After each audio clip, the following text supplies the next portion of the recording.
I'm going to take you through an alignment checklist that you can do when you first get on your horse. It's quite useful to do then, to sort of give you cues and stuff to check in as you're riding that you're still in neutral spine.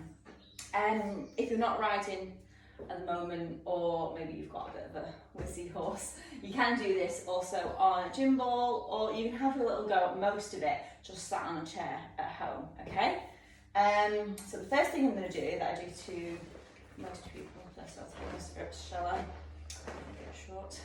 First thing I do to most people is to get them to get their leg in a better position, is you're going to grab muscle from the back, like the underside, like essentially you're in the thigh, but you're going to grab it from the back, pull it back and roll it round, and then you'll find that makes your leg sit much more snug on the saddle to start with, okay? So I'm going to do the other side, so grab the muscle from underneath and pull it back, okay? And then also grab both your bum cheeks, give them a pull apart as well, because you can find if you've got quite a bulky muscle under there, it kind of bunches itself up and you're starting from an uneven base really. So got our legs there.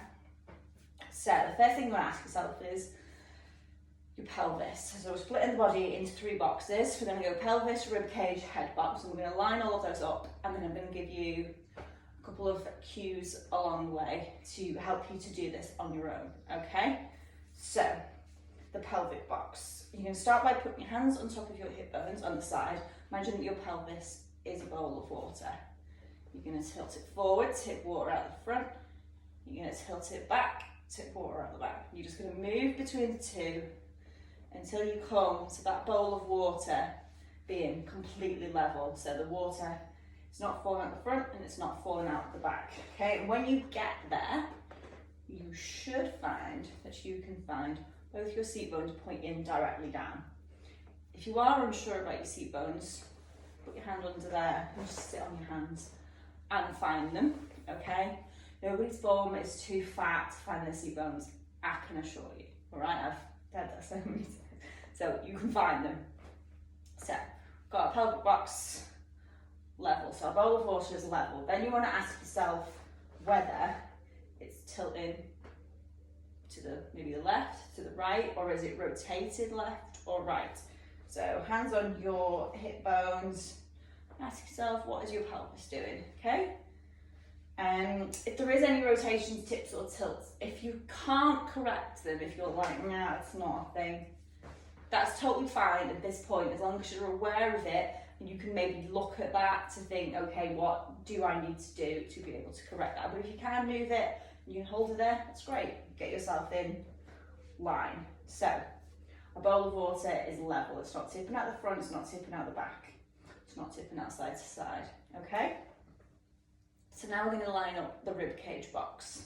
The rib cage, we're going to essentially do the same thing, but this time you're going to imagine you've got a set of headlights on the front of you, and you're going to dip your headlights, full beam your headlights.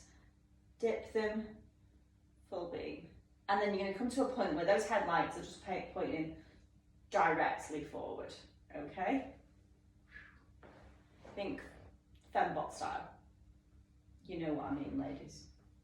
Straight ahead. Now, another check-in I like to do to make sure my rib cage is therefore then stacked directly over my pelvis is asking myself, is my rib cage directly stacked over my pelvis? Because there's a good chance if they're stacked directly on top of each other, they're in line, okay? Another one that my instructor uses with me is sternum in line with pubic bone.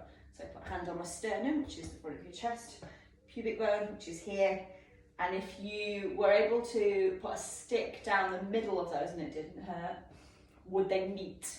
Okay, so that's another idea of are they in line? Okay, then I want you to ask yourself, if you take hold of your reins, are your elbows meeting the same point on either side? So is one higher or lower? Maybe you're thinking, okay, like both my elbows are roughly just above my hip bones, okay? And then are they equal pressure, okay? So maybe you're thinking on one, like I can feel that my left arm is slightly more snug than my right arm, So I need to bring my right arm in a smidge, okay? So that's your second one. So we're going, is it stacked directly over pubic, but track directly over our pelvis, sternum in line with pubic bone, and then our elbows sat equally, equal level, equal pressure either side. Okay? Then we're going to go with the head box. You're going to find two little indents at the base of your skull, and this is essentially your version of a horse's poll. So you're going to flex your poll, extend your poll. You're going to move between the two, and then you're going to find the point. If you imagine the top of the spine is sat here, your head is rocking over the top of it. You're going to find the point at which your skull stops directly on top of that spine. Okay, so you're just going to roll between the two. And then the second one, if you think, if your ears are roughly in line with your shoulders, okay, and then are you looking straight ahead?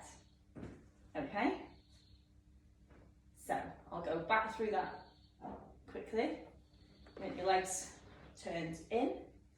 Your bowl of water's level. It's not tipping out the front, it's not tipping out the back. It's not tipping out either side.